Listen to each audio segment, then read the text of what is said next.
Mastering Deductions and Disputes, Strategies for Prevention and Resolution, are Frank Bonney, VP of Managed Services and Client Operations, and Jim Hilton, Director of Consulting Services, both of Smyyth. So without further ado, I'm pleased to turn the program over to our first presenter. Take it away, Frank. Thank you. Today, we're here to discuss deduction strategies, especially when it comes to Amazon and to Walmart, and how to manage and prevent them.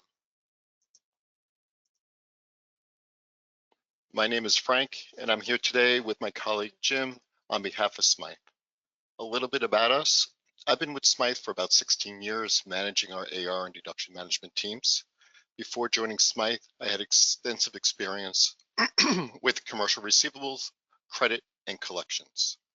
My colleague Jim, who is a director of consulting services, has a strong background in vendor compliance, supply chain optimization, and deduction audit. Jim provides great value. He's worked in the supplier roles, and he understands the pains and tribulations a supplier goes through. About Smyyth. At Smyyth, we have over 40 years of experience. We partner with organizations to prevent, resolve, and recover deductions and chargebacks, driving measurable improvements in cash flow, productivity, and compliance. We help companies minimize revenue leakage. Our expert service teams, supported by Carixa Automation, our Carixa Automation platform, tackles the difficult work of deduction audit, recovery, and compliance. Whether through our software, our services, or a combination of both, we help you get paid faster, recover lost profits, and take control of your receivables. This is a credit research foundation service that is conducted approximately every 2 years, which reflects a 38% increase in deductions from the year 2021 to 2023. Based on our experiences across multiple client instances in 2024, as well as so far through this year, we don't see any improvements to the deductions being taken, especially with retailers' higher demands or having product on hand to meet customer demands, and retailers becoming more sophisticated. Using improved technology in their warehouses makes it easier for them to increase compliance standards. Understanding the most commonly taken deductions by a retailer is important. This will assist in managing the validation of these anticipated types and to know what is controllable and uncontrollable. Like, for example, Amazon, we have shortages. Those are controllable.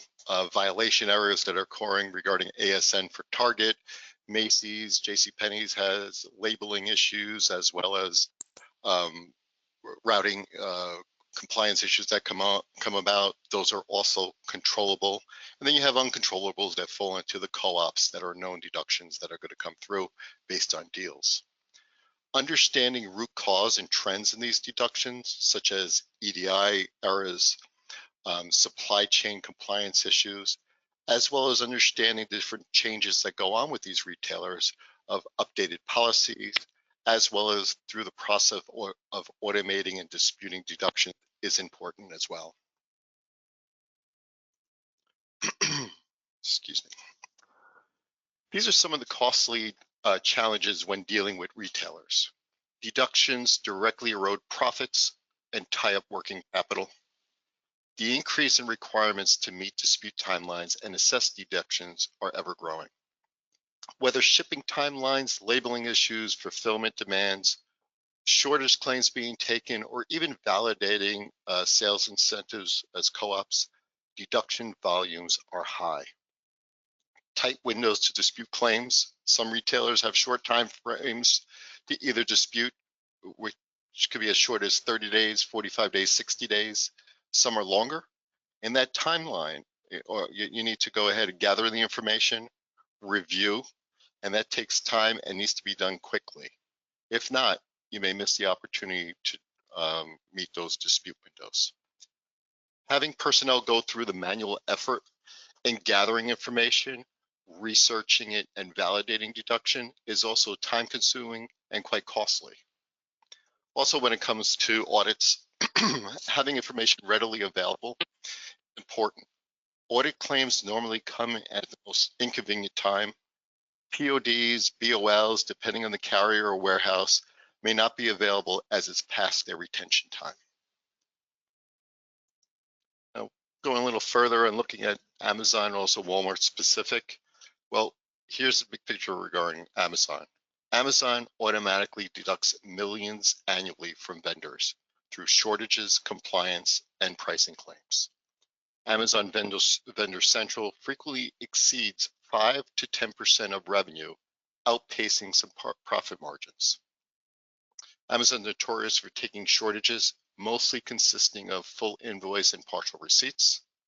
Disputed items have a limited window, 30 days from a violation, and at times when a deduction is made on a remit, it's too late to dispute it. Retailers like Amazon are increasing automation in deduction processing, making manual dispute resolution difficult. Some of the common Amazon compliant violations that are seen: ASN errors, barcodes, on time and full, downfill, late delivery, as well as invoice mismatches. Understanding that these are going to be taken by Amazon will help you understand and how to control them, as well as how to dispute these items. With Walmart, Walmart also deducts a high volume of claims. Walmart frequently deducts for shortages due to receiving errors, delayed scans, ASN mismatches, often without adequate evidence. Complex dispute process, disputes require proof, whether it be PO information, BOLs, POD, ASN details, and they must be submitted within tight time windows, typically within 15 to 30 days. Deductions are spread across multiple Walmart systems, whether it be Retail Link or the ADPD or their compliance retrieval information. It makes it difficult to consolidate and identify trends. Walmart relies heavily on post-order deduction, often appearing weeks or months after an invoice payment. Some of the common Walmart compliance violations that we see, the on time and full, FQEP violations, GS1 120 labeling for missing or unreadable labels trigger automatic fines. You have packaging of non-compliance, incorrect case pack, damaged goods, or improper pallet organization, as well as overages. Sending more units than ordered leads to rejection and deductions, not necessarily returns, as well as EDI errors.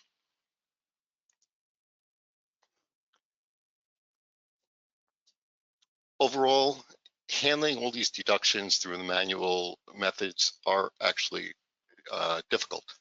Retailers automate chargebacks at scale, issuing thousands per month with little oversight. The manual process of downloading information to a spreadsheet, cut and pasting, causes slow recoveries and also increases the risk of error. Data transcription errors in requesting support, or even having a typo in a submittal can either delay or not have the opportunity to have a dispute accepted or created. Short response time windows limits dispute eligibility, and late claims are frequently denied. A document retrieval of proof of delivery and invoice matching takes valuable time and drains internal resources. The key is the longer you wait to react, the lesser your chance of recovering money is. So with the vast amount of incoming deductions, how do we begin to manage it? Whether you're managing it manually on spreadsheets, or you're utilizing your ERP systems, or you're utilizing a deduction system similar to Carixa, what we offer, you want to make sure you have the correct information. One, you want to have relatable information. You want to make sure you're capturing organized information as well, relating to the deduction type. You want to create tools and workflows, as well as you want to assign responsibilities. Going through some of these, capturing key information. Capturing key information is important in identifying the type of deduction, and what is needed to help identify defects. Making sure that you have the details that the retailer is giving you, and maybe go a little bit beyond that. For example, if you have a shortage claim, you want to make sure you identify what type of shortage claim do you have. Is it based on a prepayment? Is it based on a collect shipment? You got a on time and full. So which is it? Is it on time? Is it a fulfillment rate? Make sure you're coding that information properly of a fill rate, on time shipment, whether it be early or late. Perhaps labeling. Make sure you have the key labeling. Is it based on an inner? Is it based on an actual case carton? And having that information is quite helpful in one, understanding the type of deductions you're receiving, and then take it a little bit further. If you know you have something, as the example is showing here, as a late shipment, make sure you have relative information that belongs to late shipments, capturing the ship date, capturing the delivery date. What's the must arrive by date that's at hand? What carrier is being used? Also, what city or maybe DC is the packaging going to? By having that, you're able to identify if there's any issues that may be going on in any of those particular areas. One, it could be captured manually based on information, or this information could easily be extracted from some of the details you get through automation as well. This example that we're showing here, this was a specific customer that we deal with that had an issue regarding late shipments. We're able to identify that it was coming from one carrier going to one particular city and location. Actually, it was 2 city locations that they were delivering to. What happened, it was an issue that took place with the warehouse communicating with the actual carrier. There was a day lag that took place. Within that day lag, it caused a day late shipment and charges were being charged. It was corrected. We found the root cause. We had a discussion regarding the warehouses. They corrected that feed. No, it didn't result in any recovery event, but it did prevent these from happening in the future by understanding the details that are needed. But again, by having key information being captured, it helps in identify some of the defects that may be at hand. How automation streamlines deduction recovery? Well, as I mentioned before, the longer you wait to react, the less of your chance of recovery money is. Missing time windows or an opportunity to retrieve necessary documentation can be costly. Utilizing automation such as AI and robotics, it helps dispute shortage claims within retail portals. Automated proof of delivery retrieval eliminates the need for manual document searches. Looking at Amazon specific rules, you could go through auto extracts, claim documentation, as well as matching invoices. Walmart claims automation, you could retrieve supporting documentation, validating shortage claims, as well as auto submitting claims directly through Retail Link, as well as integrating dispute monitoring, ensuring tracking of disputes are being captured, as well as making sure that follow-ups and also any appeals that may be going on are understood.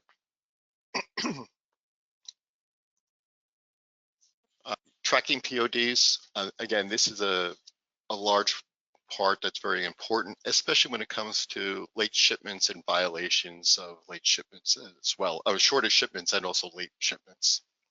Having this information automatically retrieved and readily available for all invoices or POs by either appending a copy of the invoice line item to a line item or storing it in an internal database can aid in always having this information available at any time. If not, this causes additional possible revenue, or could cause additional possible revenue, because a carrier is only keeping this information for a certain amount of time, whether it be 60 days, 90 days, 180, depending on your agreements with your carriers. And you don't want to lose the opportunity of not having that information available at any time if in fact a deduction is coming through. Next, this is an example of automation in action, specifically for Amazon. It could be used for others as well. And this process of retrieving, and this is the process of retrieving a debit memo information. What usually would take extensive time to collect information manually can be done and completed within minutes. Here, as you see through the video going on, it's going through the process of collecting all the debit memos that may be available on a particular day. It's extracting each and every one of these debit memos through automation, where in the past, an individual will go ahead and have to key in each and every dispute, select a dispute, do a download, and it takes time in order to retrieve this information. What took place within a matter of seconds, you could pull hundreds of documents within moments. Once you gather that information, you can review the data either manually or utilize technology to validate it. Once deemed invalid, disputing a claim can be done through automation as well. Here you'll see it's going through the process of signing in, using authentications, selecting a region or division that needed to be disputed of your claim, and it's going through the process of selecting that particular deduction that's in question. And where, again, a person or one of your staff members will go ahead and enter these disputes, it's doing it automatically based on rules and conditions that are built. It selects all the items in question for this shortage claim. It'll actually add a comment for the reason for the dispute and attach any necessary documentation that may be necessary, a BOL, POD, or any other information that may be available.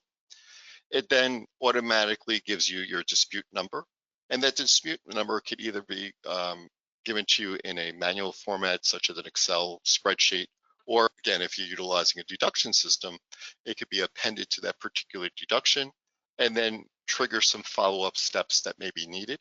So you could follow up either manually or through automation based on what's the status. Is there a payment that's going to meet? Is there a denial for some reason? And take the next appropriate action and cause. Regarding the automation and what have you, just a side note, if anyone's interested after the call, we could arrange a custom demo for anyone who wishes to discuss its operation for any retailer. Next slide we're looking at is validating matching debits to credits.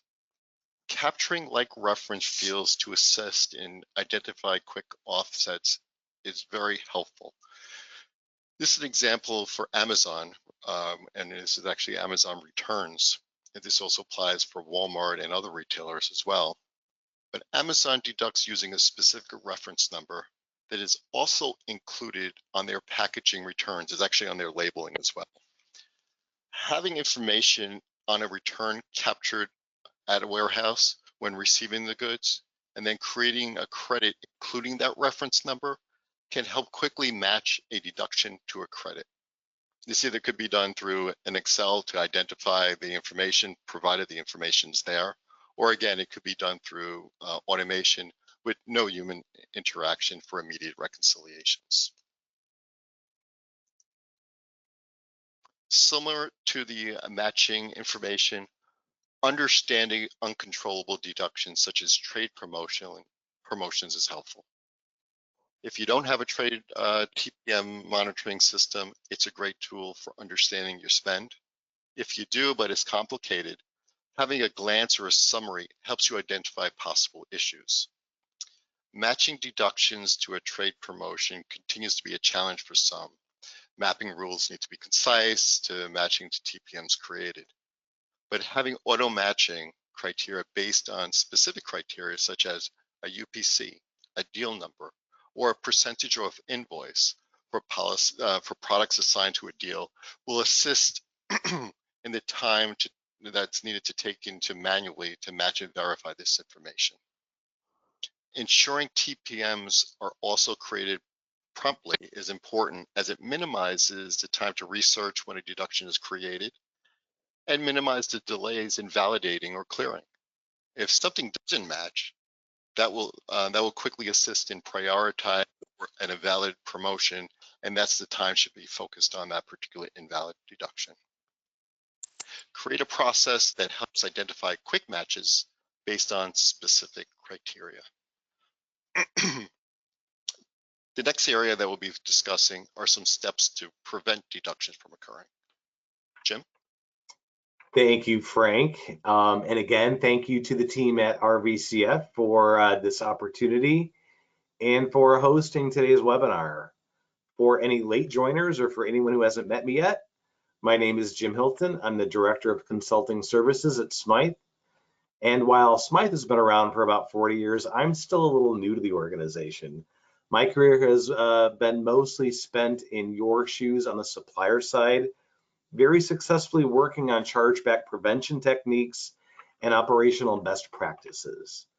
So let's jump into the next portion of our presentation where I will walk you through some strategies that I've employed over the years that will help you get your arms around compliance issues before they turn into costly deductions.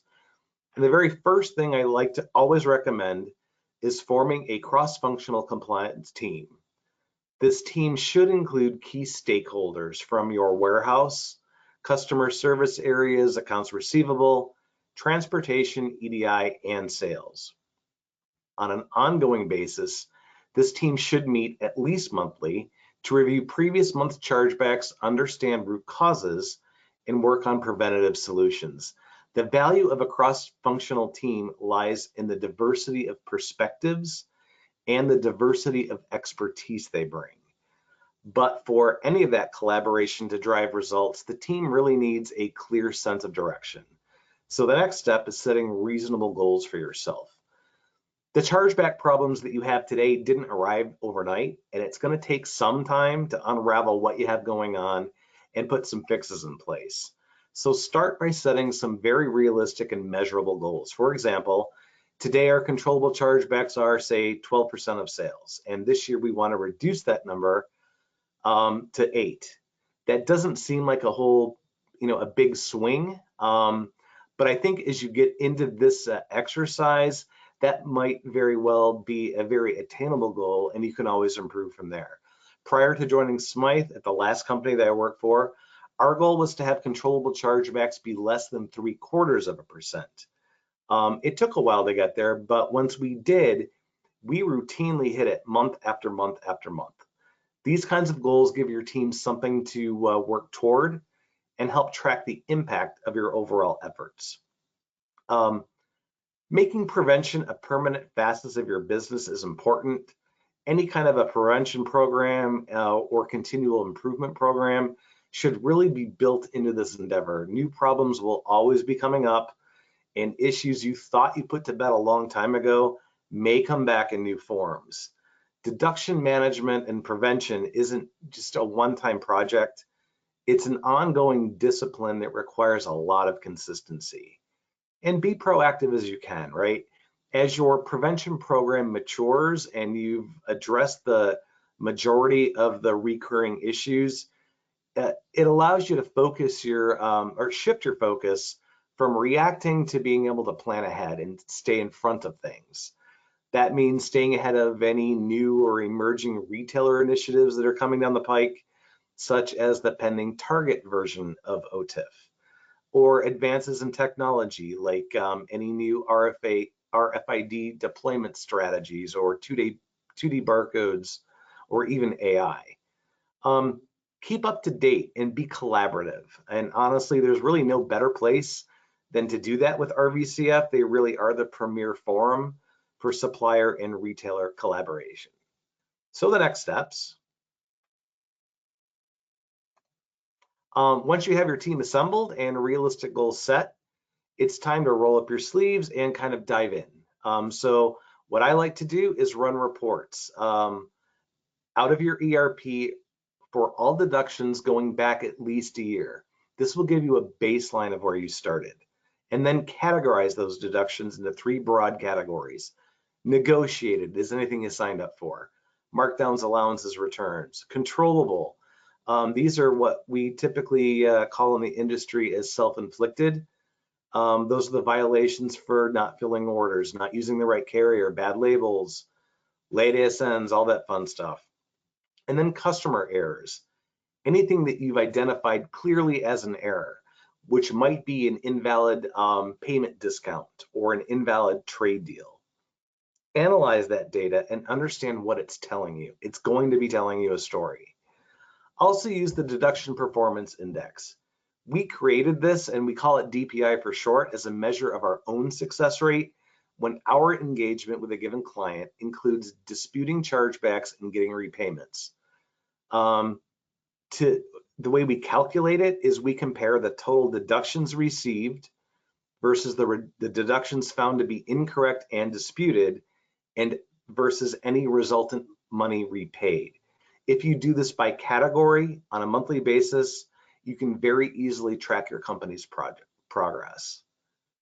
And then next up, always download, read, and understand the entire retailer vendor manual. RVCF has the compliance clearinghouse available if you need help with that. Create summaries and create a repository for all of your retailer vendor manuals and assign someone as the keeper. This ensures that all current information is accessible and available to everybody in your organization that needs it. Most often that's going to be your warehouse team. And specific to Amazon and any other online retailer, pay super particular attention to the packaging and labeling sections for each product category that you sell. Be very mindful that brick and mortar packaging does not translate well into e-commerce. And if you're not careful, you're going to get countless labeling and polybag violations. To the extent possible, open a dialogue with your counterparts on the retailer side. Most of them have like supplier outreach teams or the equivalent. I've done that a lot in the past, and they are very willing to help you fix an issue, and they're very often willing to waive a penalty while you're actively working on a solution. If you're having a problem with bad pallets, freight getting damaged, shortages, or anything else that you just can't seem to get your arms around, watching your own freight get unloaded and processed can be very eye-opening. So I always encourage folks to visit your customer DC. I would also like to suggest attending vendor meetings or summits that retailers periodically host. Walmart does it, Target does it, Costco does it, Kohl's used to do it, not really sure now. Department stores like Dillard's and Macy's also do it. And if you do attend these, make sure to include someone from your logistics or warehouse teams at these meetings. Very often sales teams will attend because their buyer asked them to, which is fine. But very often at these kinds of meetings, new compliance requirements are announced, and things have a way of getting lost in translation sometimes. And I also think it's far more impactful and empowering when a logistics person hears about a new requirement right from the horse's mouth. Eventually, they're going to have to figure out how to execute that anyway. So it's really a good thing to have those kind of in the trenches guys on site. And next is the ever important scorecard. Please, please, please regularly monitor your performance dashboards. Retailers understand that reducing supply chain cost is critical to maximizing their profit. And they've employed for a number of years now KPI dashboards and scorecards to evaluate how different suppliers measure up. Poor scorecard performance is not only a predictor of chargebacks to come, but really defines your value to the retailer. A supplier might have the best product in the world or the best price in the market, but without proper execution, that value can very quickly get lost. Track them, understand them, know how they're calculated, and review findings during your monthly cross-functional meetings. Reason codes, meaningful reason codes at that, are very important because they allow you to identify at a glance any large categorical problems like shortages or labels and work on a singular solution for a variety of retailers all at once. What you're looking at here on the screen is an example of what we do on our own, within our own software, Carixa. And in this case, our client has mapped meaningful reason codes right from the remittances coming from Amazon. We've mirrored those same reason codes into Carixa. So when our two systems are electronically talking to one another, or when we provide reporting to our client, this ensures that we're all talking about the same language. Next up, I kind of wanted to show you some graphs that Carixa does for us. On the right-hand side is a graph showing this client's breakout between reason codes. I mean, you can clearly see that they have some larger problems going on. And on the left-hand side is the same data shown over time. This is really good information to have at your fingertips for any executive summaries that come up, or when your boss wants to know how your cross-functional compliance team is progressing. Specific to Amazon, some other prevention strategies. Be sure to analyze Amazon's chargeback trends. As mentioned earlier, let the data tell its story. Once that story is known, then you can dive into any operational defects that might exist and work on some legitimate corrective actions. Shortages are almost always the most common and biggest deduction category. Leverage that automation that Frank talked about. Get PODs in real time so any issues can be resolved as close to real time as possible, because nobody is going to remember what happened 6 months ago when a delivery was made. If bad or unscannable labels are a problem for you, or you suspect that labels might be contributing to an ongoing shortage problem, invest in an automatic barcode verifier. These mount on the top of your printer, and when they detect a bad label, the software directs the printer to void the label and try again. After 3 attempts, it becomes a hard stop, and it forces the user to check the printhead, which often needs cleaning or sometimes replacement, or check for a wrinkled ribbon.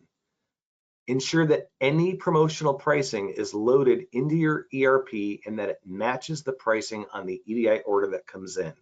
Validate, validate, validate. And some additional tips for Amazon, I'd like to talk about obsolete merchandise and resellers.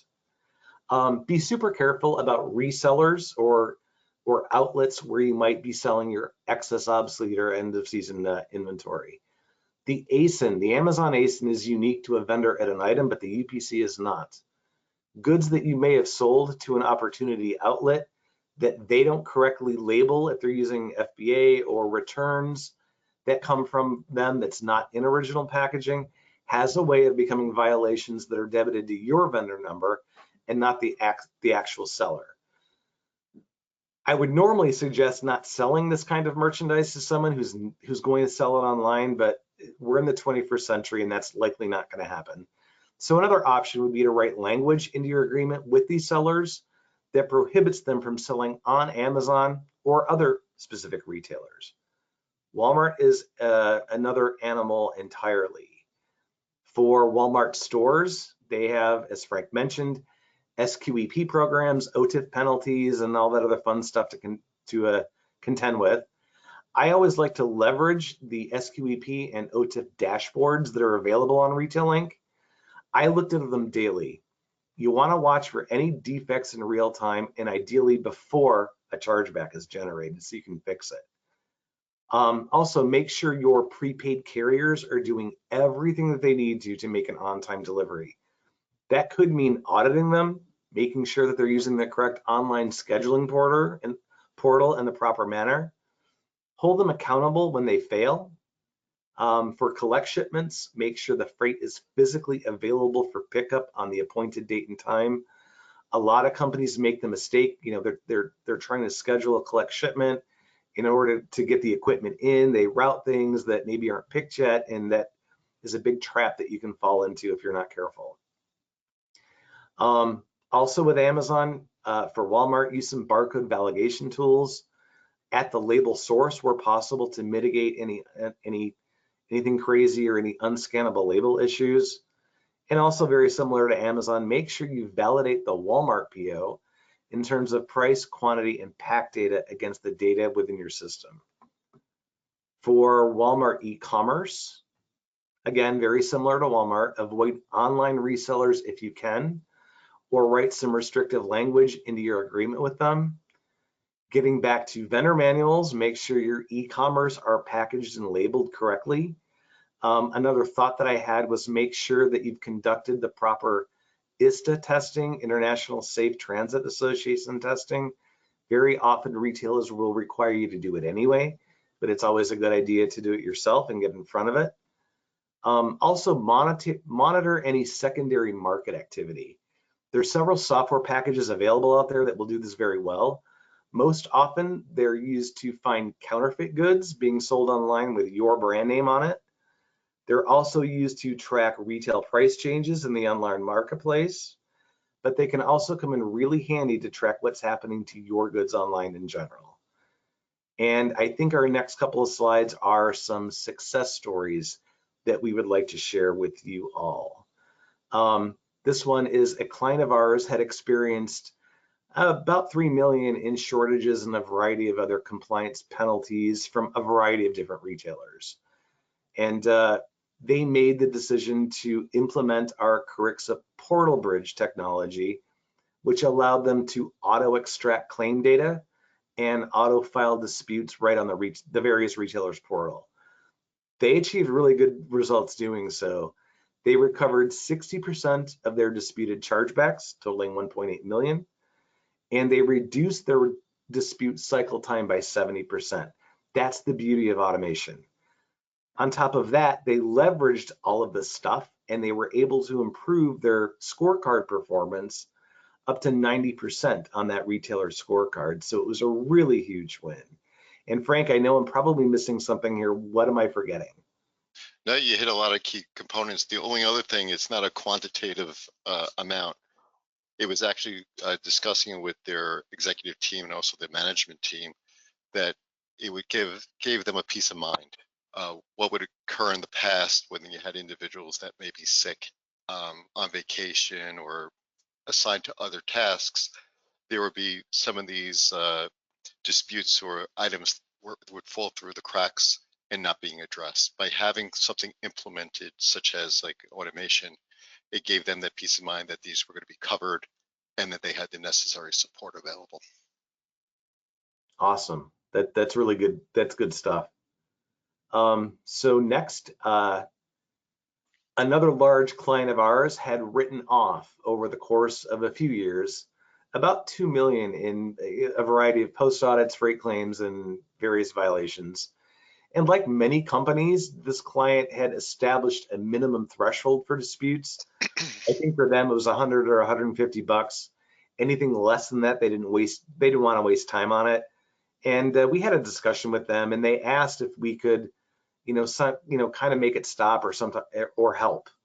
And we did. Of course we would. Our services team investigated 19,000 claims. They put our automation and their expertise to good use, and they found that 87% of the deductions were in error and disputed all of them. The end result was 1.3 million of found money that they had already written off. Frank, is there anything that I'm missing on this one? No, you hit it all. And sometimes it's also good to know that any of those claims that may fall within a threshold or being a minor write-off per se, taking that into consideration, should be addressed because there could be revenue leakage there. Also, by not having some of these disputes occurring, especially on some of the balances and maybe specifically for some of the post audits and maybe also some of the violation claims within their timeline, by ignoring them, they're going to continue to occur. So understanding why they're occurring, getting to the root cause, and also sending a message to the retailer that you are reviewing them puts another check in place to help minimize the amount of deductions that may be coming through in the future. Excellent point. Excellent point.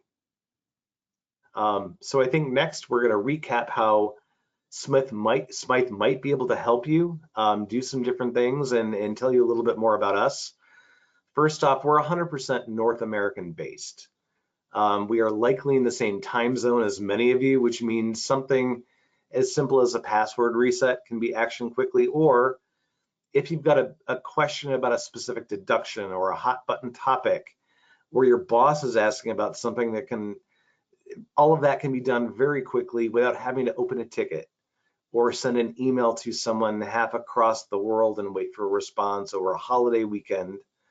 Our services team acts as an extension of your company. Our specialists routinely join cross-functional meetings with our clients, as do myself and Frank. And our specialists really are experts. They work on specific retailers every day. They know the contacts. They know the right kinds of packages to put together for different kinds of disputes, and they're tenacious. They know when something they're just not going to get paid back, and they know when something really should be paid back, how to escalate it the right way within the retailer ecosystem. We have other things that we didn't really talk about in this presentation. We have data normalization services, cash app services, inbound and outbound carrier claim services.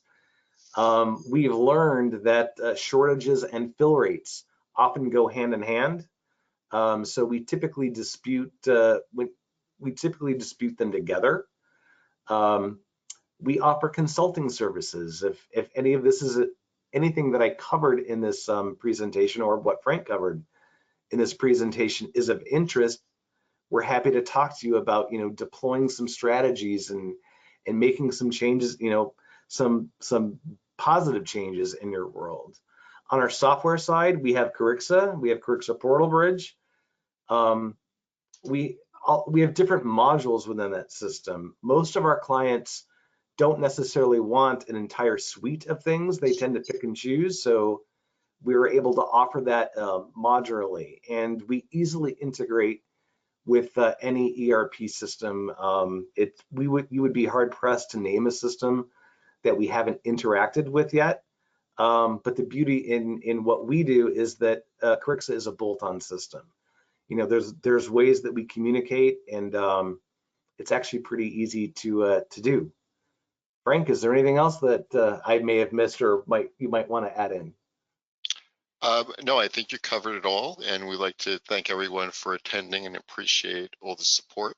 And we might as well open it up for any questions that anyone may have. Thank you very much. We appreciate your presentation and your insights, Frank and Jim. Our attendees, we do have questions in the queue. I'll take them in the order we have received them, but please feel free to add any additional questions there as well. First one up is, how do you calculate the DPI? The DPI is calculated by you look monthly or periodically at the number of deductions that you receive, the number of deductions that you deem invalid and you dispute, versus the repayment on those deductions. And what we do is we arrive at a percentage, and we hold people to a standard. Okay, thank you very much. Next question up is, I'd like to know how the automation works for a shortage dispute for Amazon and Walmart. We use we have automation or robotics that are available, and we have it tailored directly to those particular retailers or any retailers. So it does capture the dispute information, as well as extracting any information that may be needed in order to support a dispute. If there's something specific and you want to have a demo directly for those, we could arrange that offline for anyone interested. We are setting up schedules as well for that. Perfect, and I will be sending out after this meeting, once I have all the files put together, contact information, so you can reach out to Frank and Jim directly to coordinate that. All right, what are some examples of an automated GS1 128 and ASN audit tools? I'm sorry, Pat, can you repeat that one more time? Of course. What are some examples of an automated GS1 128 and ASN audit tools? Oh, audit tools. Yes. Those could come in a number of formats. The one that I mentioned in the presentation, it is a piece of hardware, and it mounts on top of your existing printer. So in your warehouse, there's probably a whole line of printers, printing labels all day long, specifically ASN labels. And what it does, it has its own software that kind of ties into the printer. As that label is coming out, it's scanning it for validity.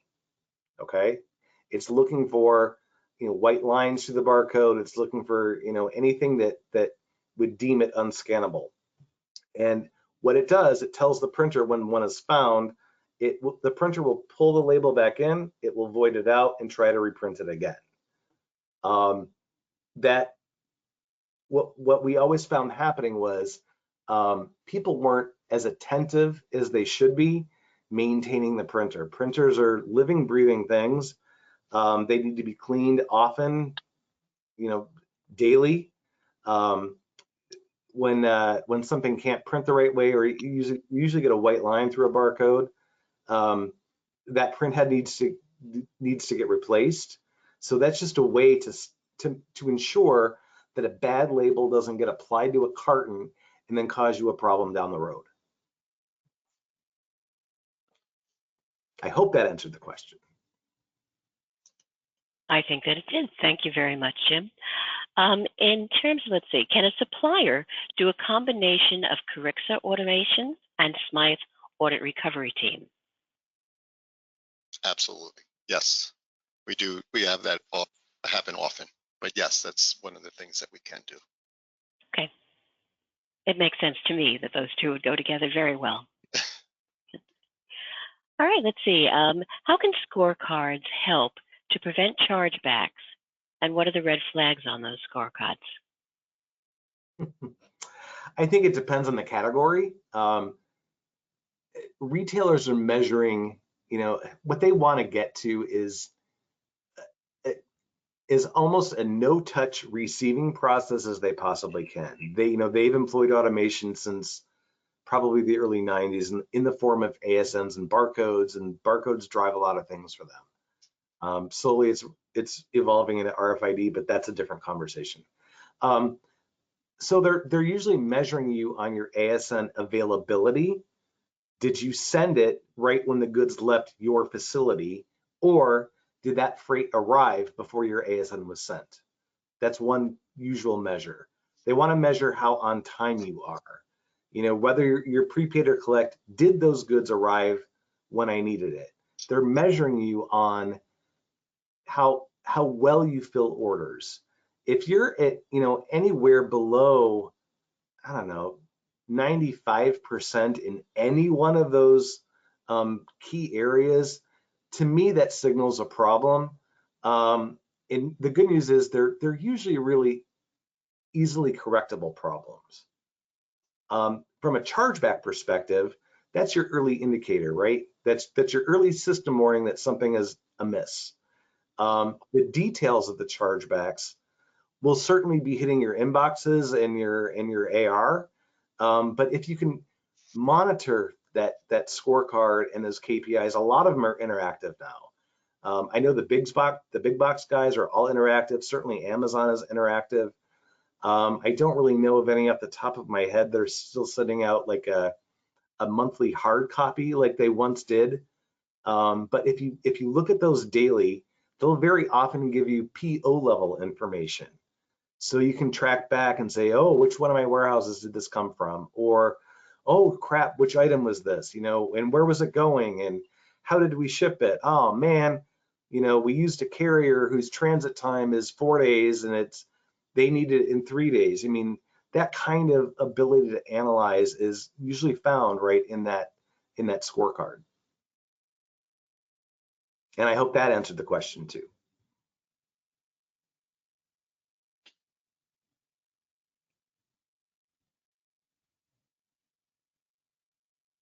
Hello? Did we lose you? I'm so sorry, I'm speaking on mute. That's not going to work. In Walmart's overage chargebacks, are they providing any supporting information to confirm they received overage, and are they paying for the overshipment? How does that work? They generally don't pay for overage. Mm-hmm. Yeah, they generally don't pay for overages. It's only when it comes down to, and a lot of times you'll see the overshipment, maybe in a combination with some shortages as well. It could have been like a substituted product or what have you. And that's usually an indicator. And it's only at that point, once it's actually brought to their attention, that's when you're seeing that these overages are occurring. But otherwise, no, they usually don't. Right, and if you're looking at your scorecard daily or your performance dashboard daily, you'll find it. They'll typically give you UPC information of what was over, what was under. Okay, excellent, thank you. All right, here's another one. I'd like to understand how we can obtain recovery from Walmart for shortages, even though we have all the necessary proof, yet we are still facing denials from Walmart. Well, as long as you have the supporting documentation, one, you have to continue to be tenacious in order to continue with the dispute trail. In addition, there's other alternative means when you're disputing it on the portal itself directly through the APDP side, but there's also a challenge area that you could do directly of I guess it's not a case submittal, but it's an email dispute that can also be communicated with them for them to address it. Again, a lot of the Walmart shortage handling has been offshored, and that's being done with some other individuals, and they're kind of like you got a lot of cookie cutter responses, and sometimes you'll see some of the responses are not consistent, but by utilizing a combination of both dispute avenues will help in getting recovered. Yeah, I think we have some other tools in our back pockets too.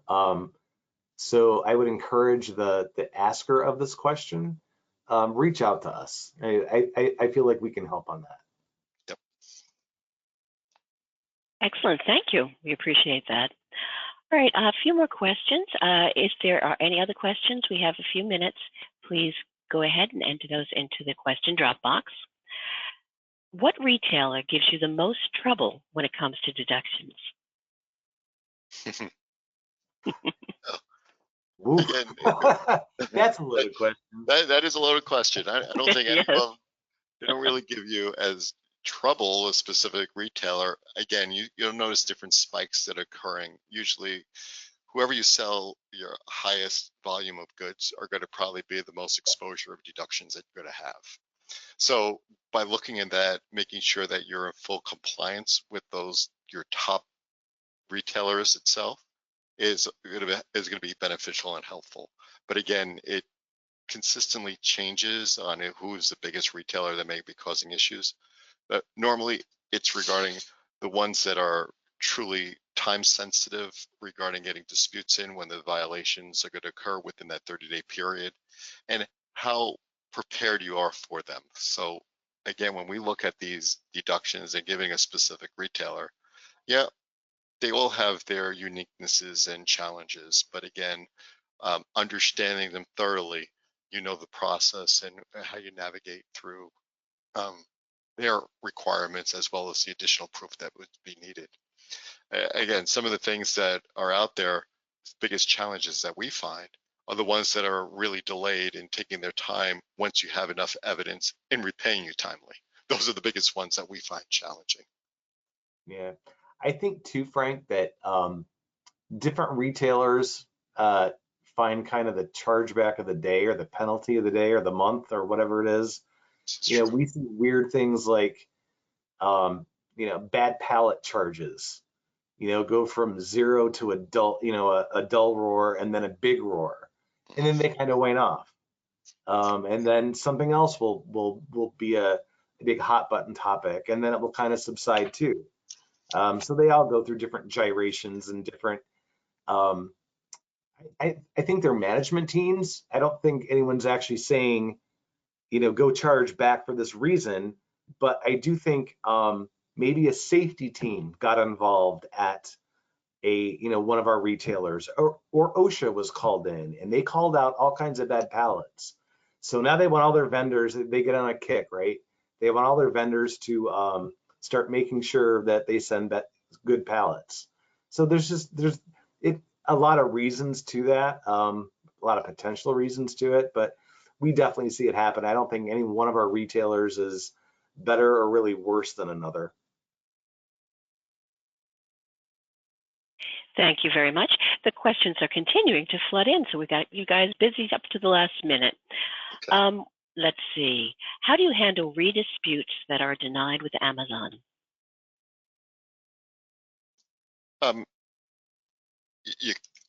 looking at what documentation you have and depending what the disputes may entail. But redisputes, you need to continue regarding that. The same process, whether you're going through the for shortages, you have to go through that ASIN dispute shortage information.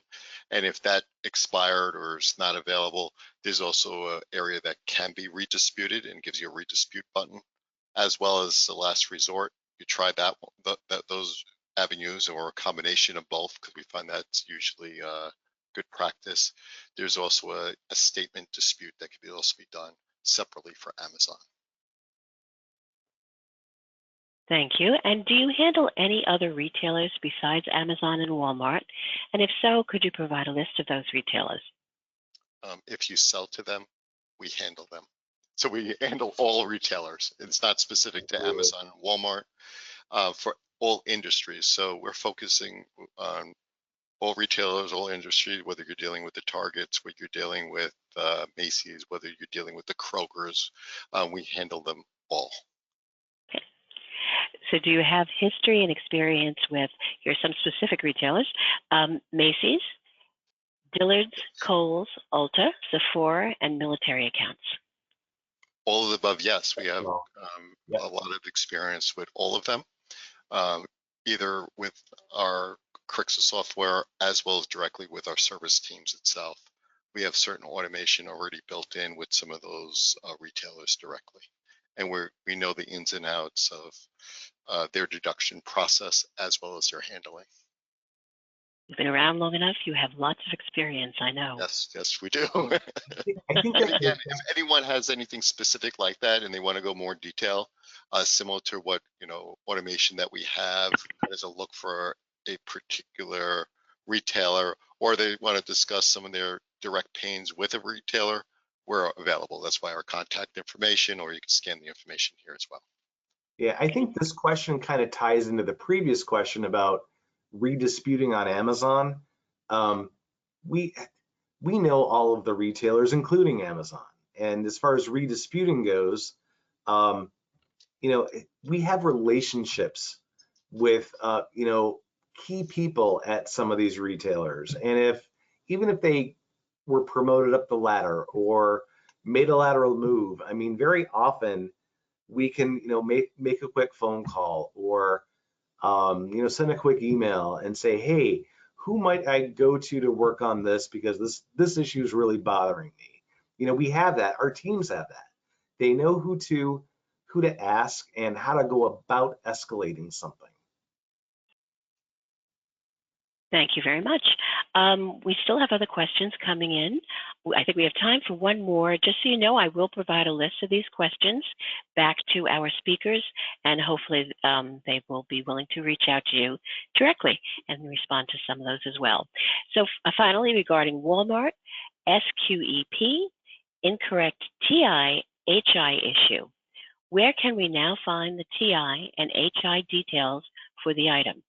They used to be available on item 360, but are no longer visible. Correct. For Walmart, you should be doing all of your item level information. So let me back up. Anybody who doesn't know, tie high is basically the layer on a pallet and the high. Some companies call it tie high, other folks call it block and tier. Tie high is one of the item attributes that is assigned, that's given to the item by your company, because it's how you store it in your warehouse. And it should get electronically uploaded into the Walmart system using GDSN. GDSN is where you're going to want to fix it. If I remember correctly, if we needed to edit an item, we were changing a case pack, or the length or the width of the box needed to get changed, I believe you needed to deactivate the item, wait 24 hours, make your change, and then re-upload it into GDSN so Walmart can pull it down on their side. Thank you kindly. All right, we do have additional questions. As I said, I will provide those to our speakers as well as who ask the questions, so that hopefully they can get back to you directly. We are out of time, so I'm afraid we do need to close out the session. I thank you all for attending today. We will send out a link to the on-demand version of this webinar following our program once the file is available. And if you have further questions about the material covered today, please reach out to Frank Boni, F-B-O-N-I, at smyth.com. That's S-M-Y-Y-T-H.com. And Jim Hilton, jhilton at smyth.com. Thank you very much and have a great day. Thank you, everyone. Thank you, everyone. Bye. Thank you.